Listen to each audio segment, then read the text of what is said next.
Hello, welcome to another episode of Start Podcast. I'm so excited today to have Daba of Zest4Life Nigeria Enterprise on the show with us. Thank you so much for honoring this invitation and welcome. So, as usual, Thank it's pretty much a one question podcast. Of course, we go into a conversation once we get started. And so the one question is, how did you start Zest for Life? Okay, as you know, you said my name is Anthea Daba Omoregbee, and I own Zest4Life Nigeria Enterprise. And it's actually a health and wellness company. We're based in Lagos, Nigeria. And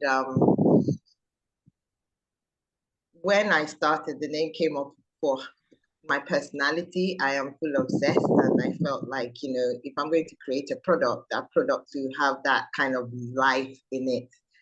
And about 10 years ago, actually 10 years ago, 2 days ago, I moved back to Nigeria when Wow. I've been in the UK for almost 20 years. And I actually did move not to start a business. I moved to just, settle down, find a good job, and just work. But that never happened because I kept looking, I couldn't find, and I didn't really understand the Nigerian terrain when looking for a job. And one day, I was just going through social media, Facebook, and I saw this company, they were doing juices. And I thought, because I was really into health and fitness and exercising and eating right, and I'd already, I started juicing already, knowing the benefits of juicing. I just thought, okay, I can do this, didn't even think about marketing, research, nothing like that, feasibility, nothing. I just said, yes, I can do that. And then a friend of mine, who was also my life coach, said, hey, you can do this. So she asked me, how much do I have? I said, oh, like 20,000 naira. And she said, oh, that could get you a juicer. So we went somewhere in Lagos and I got myself a juicer.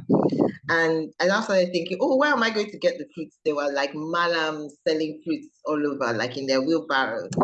So I got a piece of fruit. I guess at this point I had no customers whatsoever. I didn't know much about business. And I went back. I told my sister who I was living with that, oh, I want to start a business. I want to start juicing, but I'm going to use her kitchen. She said, oh, it's okay. That's fine.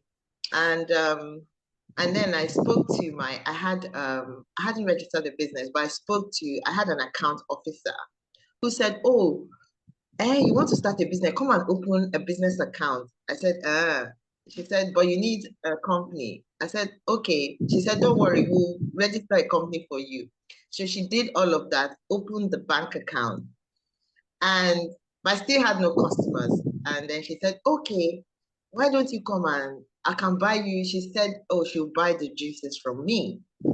I said, okay, no problem. So I now started juicing in my sister's kitchen. It took me the whole day it took me the whole day to juice 10 bottles of juice. 10 bottles at the time. This was like 10 years, no, well, about maybe 8 years ago. And I drove all the way to the bank. I gave it to my account officer, who was semi like my friend anyway. And she bought some, and then she told people in her office about it. So the people in her office were only my only customers, and I just sold to them, every day. It used to take me hours to juice. I just sold to them every day, and it just increased. And then because I was into fitness as well, I started researching, um, and I had this small community on Facebook. I just mentioned it, that that's what I'm doing now, and some of people will say, "Come and sell me juices," and I said, "Okay, this fitness community, I can actually use them, or not use them, but collaborate with them." So I had people who were into exercise, and I said, "Please, when you have your workout sessions, can I have my juices there and people can buy?" Um, So So I sorry started to that way. cut in now. I'm thinking of bottling. So you just went out, got bottles. Did you have any Yeah. branding? So what happened was I didn't that now. So I didn't even know where to get the bottles. Didn't have any. That at the time the internet wasn't that robust for you to like type in plastic bottles and it will now Mm-hmm. So I was looking for bottles. So one day I was in a taxi. I just spoke to the taxi driver who was I used to use a lot. I said I am looking for bottles. He now said he was very resourceful. He said I know a friend who works in somewhere. Let me call him. So he called that friend, and that Wow. friend told him to Ilupeju. There's a company there that will do bottles for you. So I Oh, went wow. there and to this big, large company. So I said I wanted to buy bottles. Like I just wanted to buy a few. They just told me, no, you have to order 5,000 bottles. I said, oh, God, 5,000 bottles. I don't even have 10 customers. I said, I don't even have where to store them. So I spoke to this lad there, and he spoke to me, and he said, "Okay, let him talk to his boss and see whether they can do something for me." And he came back and said, "Okay, they can sell me like 3 bags," which was okay. I said, "No problem, I'll buy the 3 bags. I need to be enough." And we built a relationship from there. I was the only one they would sell 1 bag, 2 bags, 3 bags. We don't sell it to anybody. We still have Wow. a relationship Wow. today.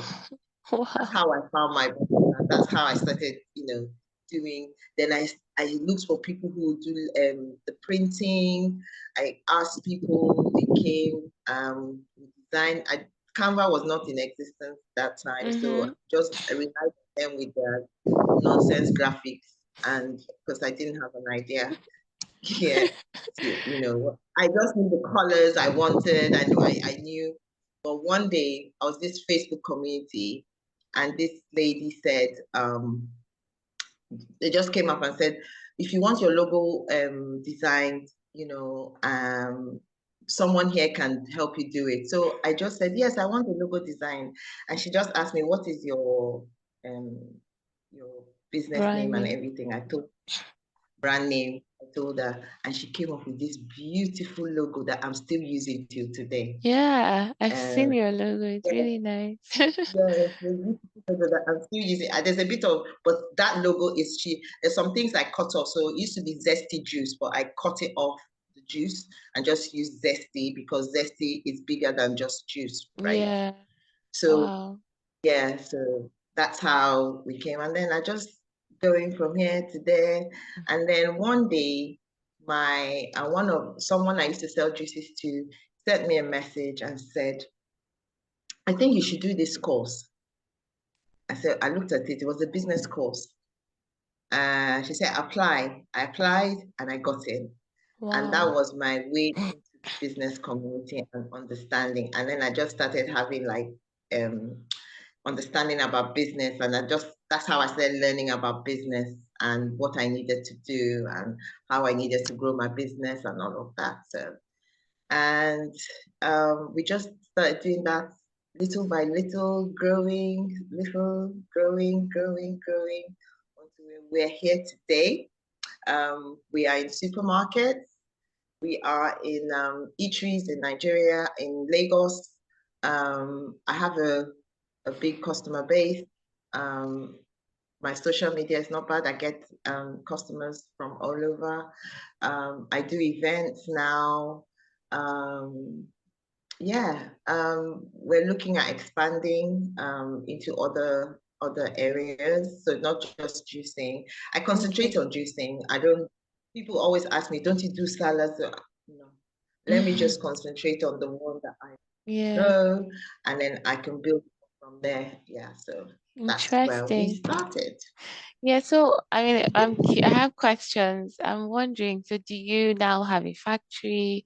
Do you use preservatives now to make it last longer, or is it still all No, so we fresh do or have a not? production. Yeah, so we do have a production unit.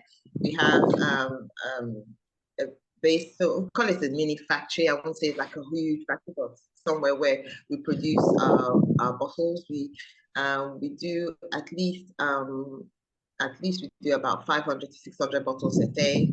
Wow. Um, That's um, definitely more than 10 bottles in 24 hours. yes, exactly. Um, so we had our NAFDAC registration about what 6 years ago. Wow. Um, Hmm. 6 years ago. So we've been NAFDAC certified for that long, and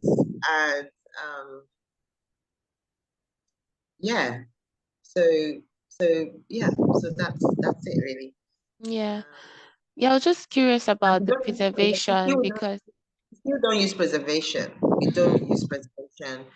Um, Not that I don't believe in it, because you do have like organic preservation. It's just that we haven't gotten to that point where we need to do them. But going forward, mhm, um, our plan is to um, have our juices develop a longer shelf life for commercial. And if you really want your business to scale, you yeah. can't just keep doing fresh juices. It's not Mhm, um, because of the short shelf life. So exactly. next year or so, we're going to be pasteurizing our juices. We'll have a part where we have fresh, and then we'll have the part where we pasteurize. The pasteurization will not have preservative, but to give it a longer shelf. Yeah. So currently, what's the shelf life? I'm just curious in case someone is watching this Okay, and so currently the wondering. shelf Yeah. life so we have issues with electricity and current issues in Nigeria. So you find out like some areas will have low um uh low currency, electric currency. So we we ask our customers to actually put them in the freezer, and it can Okay. last for 2, 3 weeks Oh, or a month. okay. It will last for a month, yeah. Well, that's fair. So That's really good. yeah. Mm-hmm. Wow, wow, wow. Okay. So, I mean, most times when people are thinking about starting a business, first thing is, oh, capital, but I like your story. And in fact, my favorite part is you didn't have all the answers. You didn't have a clue, but you knew you wanted to do something and you jumped in. And I think that's where a lot of us just stop. We sit down, we have an idea, and we start thinking and thinking, get into analysis paralysis. So if you could share a bit about how it was, is it some people would say, oh, maybe it's just her personality. Like, how was it easy for you to just jump in and figure things out? It wasn't, I think I was a bit naive when I started, to be honest, because in hindsight, I would have done it like do a proper research, know who my customers are, know what platform to use to market my product, all of those things. I mean, it's good that you have an idea, but it's also good to have that background information before you start moving ahead. Um, yes, because you know, I think I don't think my business is where it should be at the moment, and that's because of where I started. The foundation wasn't strong, and so everything I'm doing, I'm learning. So it will take me 1 year to learn this. It will take me another year to learn this. It will take me another year to learn this, and so it slows the process. That I am still in business and I'm still here. It's just my tenacity, my consistency, Mm, and and my strong will to say, okay, this is my passion, right? yeah, But that's why I'm still here. But not, I knew that I wanted to do it, not having an idea how to know customer base. That was foolish, yeah. But we did it anyway. We did it anyway. And so, yeah, um, but if you have an idea, don't wait. If you have an idea, if you have to do something, just do it. Although we have all those things in place, but do it. Don't yeah, wait till it's perfect. Don't wait till you get the right or the right packaging or the right location or the right staff or anything. Just just do it like you think you do, with all the background information that you need, and then and then you stay consistent in that path. That is so good. Like a balance of taking action while also keeping that strategic Yeah, thinking and planning in place. That's so yeah. good.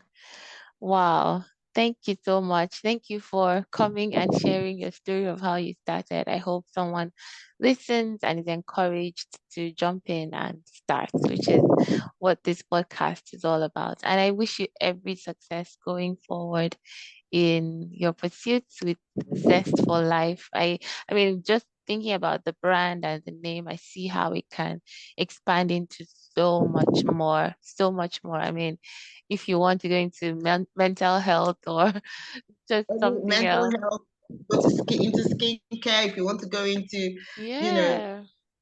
it's just about Clothing, could clothing be. line, sustainability. Think about, we in the future we're looking at developing our own compost for farming, because we have a Oh lot of waste. yeah, true. That waste can be converted into Mm-hmm. something that you can use to I think that's part of this whole circular economy talk that is yeah, yeah, that trending is now. now. Mm-hmm. Yeah, that's right. That's right. So, you know, we are looking into doing that in the next few months. I've said putting strategy in place, looking for funding. Mm-hmm. But, Exactly. Oh yeah, yes, I'm but sure you will get a lot of funding if you look at the whole connectivity to climate and all of that, and being right, yeah, something that fits into agriculture, which is a huge yeah, space. So, yeah, and that's one of my favorite things about business. You start and then you discover things that can be layered onto what, you already have once you have that solid foundation. So yeah, I wish yeah, you yeah. only the best. Thank you so Thank much you. for coming on Thank you for Start this and platform. sharing. Yeah, thank you for this platform, and seeing great things coming up with this. And I hope people will be encouraged not to be afraid to start their own thing and just go for it. But Hmm. remember, have all the background things in place before you do. Thank you so much. Thank you. Goodbye. Bye.